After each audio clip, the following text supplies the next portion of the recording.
Hey everyone, welcome to all of you on my YouTube channel reaction mechanism. मैं हूं आनंद मिश्रा। इस video में हम लोग बात करने वाले हैं Faraday's law of electrolysis.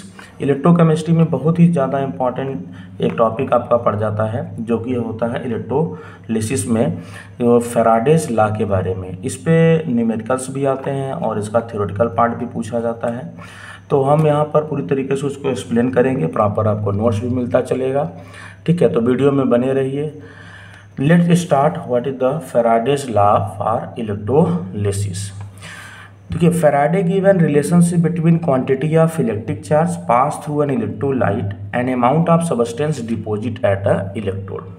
Faraday ने एक रिलेशनशिप दिया है कि कितना ज़्यादा हम इलेक्ट्रिक चार्ज पास करेंगे किसी इलेक्ट्रोलाइट को, और वो इलेक्ट्रोलाइट जो है वो कितना ज़्यादा डिपॉजिट होगा या फिर लिबरेट होगा इलेक्ट्रोड से।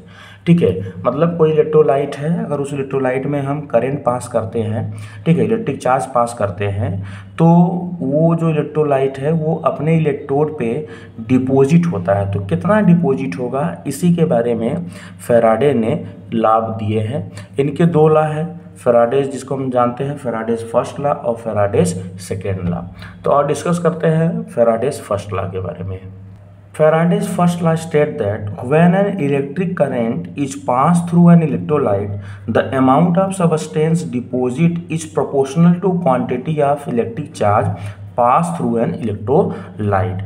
फैराडे का फर्स्ट लॉ ये कहता है कि किसी भी इलेक्ट्रोलाइट में हम जितना ज़्यादा देर तक या जितना ज़्यादा हम उसमें करंट, इलेक्ट्रिक करंट पास करेंगे, उतना ही ज़्यादा क्वांटिटी में हमारा जो इलेक्ट्रोलाइट है वह डिपॉजिट होगा। मतलब the amount of substance is proportional to quantity of electric charge pass through the electrolyte, कि जितना ज़्यादा हम उसमें पास करेंगे, जितना देर तक हम उसमें पास करेंगे, उतना ज़्यादा वो हमारा क्या होगा, इलेक्ट्रोलाइट डिपॉजिट होगा। That is if W be the mass of substance deposited by passing Q coulomb of charge the according to law.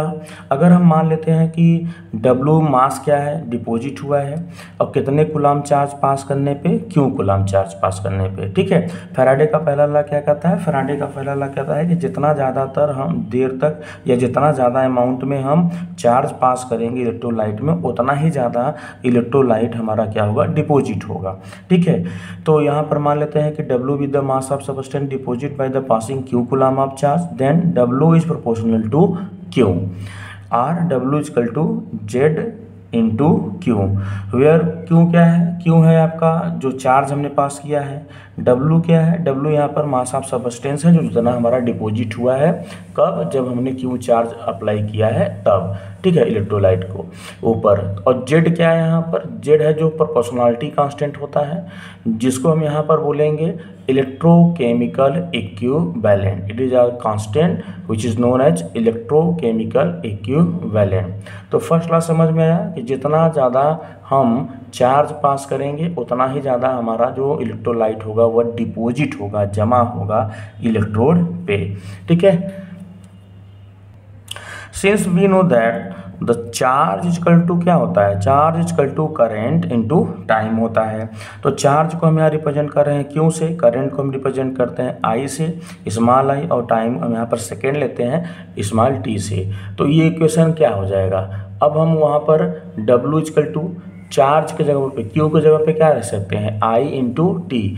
तो हमारा नया बना क्या formula, W equal to Z into I into T. तो W equal to क्या हुआ, जीत हुआ आपका। ठीक है, तो कहने का अर्थ है कि जितना देर तक हम करंट पास करेंगे, उतना ज़्यादा हमारा जो अमाउंट होगा इलेक्ट्रोलाइट का, उतना ज़्यादा वो हमारा क्या होगा, डिपॉजिट होगा। यही है आपका फर्स्ट लॉ है फैराडे का। अब हम बात कर लेते हैं second law of Faraday. Faraday second law क्या है, when the same quantity of charge is pass through the different electrolyte, then the masses of different substance deposit at respective electrode will be in the ratio of, ठीक है, their equivalent mass।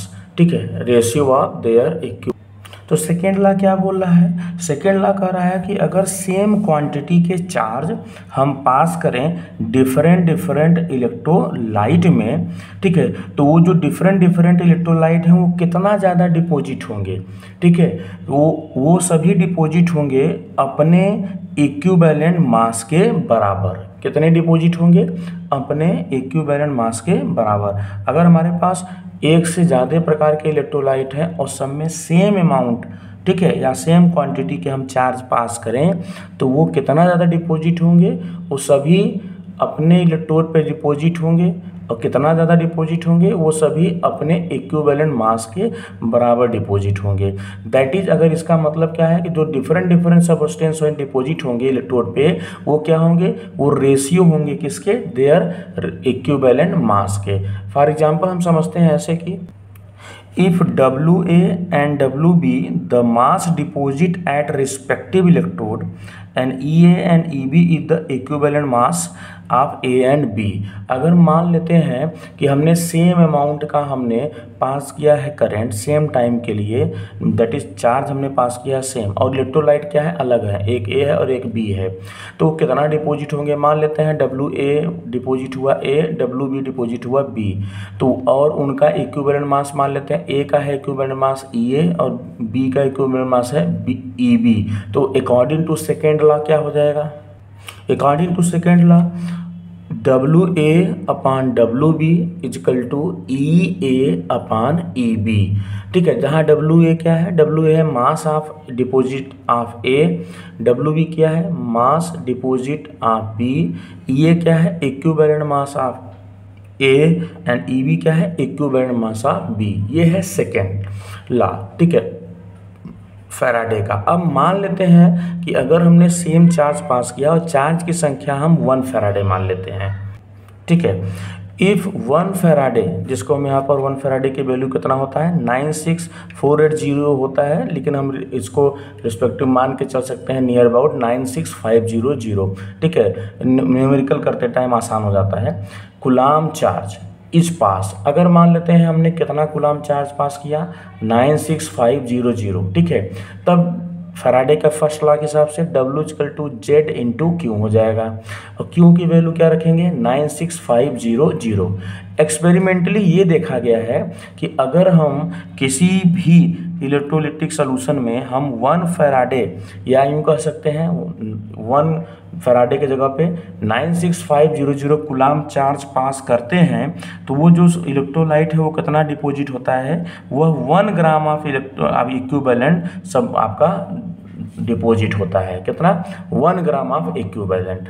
इसका मतलब क्या हुआ कि when, अगर हमने charge लिया कितना 96500, तो W क्या हो जाएगा, कितना मास डिपॉजिट होगा। तो मैंने अभी आपको बोला कि ये देखा गया है एक्सपेरिमेंटली कि अगर हम 96500 कुलाम चार्ज पास करते हैं तो कोई भी इलेक्ट्रोलाइट कितना डिपॉजिट होता है, वह 1 ग्राम इक्विवेलेंट मास के बराबर डिपॉजिट होता है अपने, ठीक है। तो हमने देखा कि यहाँ W की जगह पे क्या लिख सकते हैं, E लिख सकते हैं, क्योंकि वह किसके डिपॉजिट होता है, अपने ग्राम इक्विवेलेंट मास के बराबर डिपॉजिट होता है, एक्सपेरिमेंटली देखा गया है। तो हम यहाँ पे W की जगह पे क्या लिख सकते हैं, E। तो E इक्वल टू क्या मिला हमको, Z इंटू 96500, या लिख सकते हैं कि यहाँ पर Z बराबर क्या हो जाएगा, E अपान 96500। मैथमेटिकली हम यहाँ पर इसको देख सकते हैं। तो मतलब इलेक्ट्रोकेमिकल इक्विवेलेंट बराबर क्या हो जाएगा, यहाँ पर हो जाएगा ग्राम इक्विवेलेंट अपान 96500। यहाँ से हमें क्या मिला, यहाँ से हमें मिला Z इक्वल टू क्या, E अपान 96500। अब अगर मान लेते हैं दो हमारे पास कंपोनेंट थे, दो हमारे पास इलेक्ट्रोलाइट थे, ठीक है, A और B, तो उसके लिए ZA बराबर क्या, EA अपान 96500 लिख सकते हैं, एंड ZB इक्वल टू क्या हो सकता है, EB upon 96500। It can be written obviously, ठीक है, क्योंकि हमें पता है कि Z equal to E upon 96500 होता है। अब इनका रेशियो क्या हो जाएगा, then ZA upon ZB equal to EA upon 96500, ZB की जगह पे EB अपान 96500, इनका रेशियो ले लिया हम लोगों ने, हमें क्या मिला, ZA upon ZB equal to EA upon EB। एक फार्मूला आपका यहाँ पर और फाइंड आउट हो जाता है, ठीक है। कि कहने का अर्थ क्या है, कहने का है फर्स्ट लॉ ने क्या कहा, फर्स्ट लॉ ने कहा था आपका कि W प्रोपोर्शनल टू Q, ठीक है, W प्रोपोर्शनल टू Q, ये किसने कहा, फर्स्ट लॉ ने, ठीक है, जहाँ से क्या मिला हमको W equal to Z into I into T. Second law क्या कहा, सेकेंड लॉ क्या है कि अगर डिफरेंट डिफरेंट इलेक्ट्रोलाइट है और उनमें सेम प्रकार का हमारा क्या हो, एक हम यहाँ पर चार्ज पास करें तो उनका जो रेशियो होगा वो क्या होगा, वह उनके इक्विवेलेंट मास के रेशियो के बराबर होगा जो डिपॉजिट होंगे ना। तो WA upon WB equal to क्या हो जाएगा, EA, यहाँ पर हम EA अपान क्या ले लिए, EB, ठीक है। ये 2 लॉ हो गए, जिससे हम लोगों ने एक नया फार्मूला फाइंड आउट किया है, ठीक है। ये हमारे पास 2 लॉ हो गए, EA अपान EB वाला हो गया, सॉरी इसको फिर से सही से लिख देते हैं हम लोग यहाँ पर, ठीक है। WA upon WB equal to EA upon EB, ठीक है। तो 2 लॉ हो गए, फर्स्ट लॉ और सेकेंड लॉ हमारे पास हो गए। इसको हम लोगों ने समझ लिया अच्छे से और इसका प्रॉपर आप नोट्स बना लीजिए। अगर वीडियो आपको समझ में आया हो, आपको अच्छा लगा हो तो प्लीज़ लाइक शेयर सब्सक्राइब करिएगा और ये भी बता दीजिएगा कि अगर आपको किस टॉपिक पे या किस चैप्टर के आप वीडियो चाहते हैं, ठीक है। Thank you, God bless you all.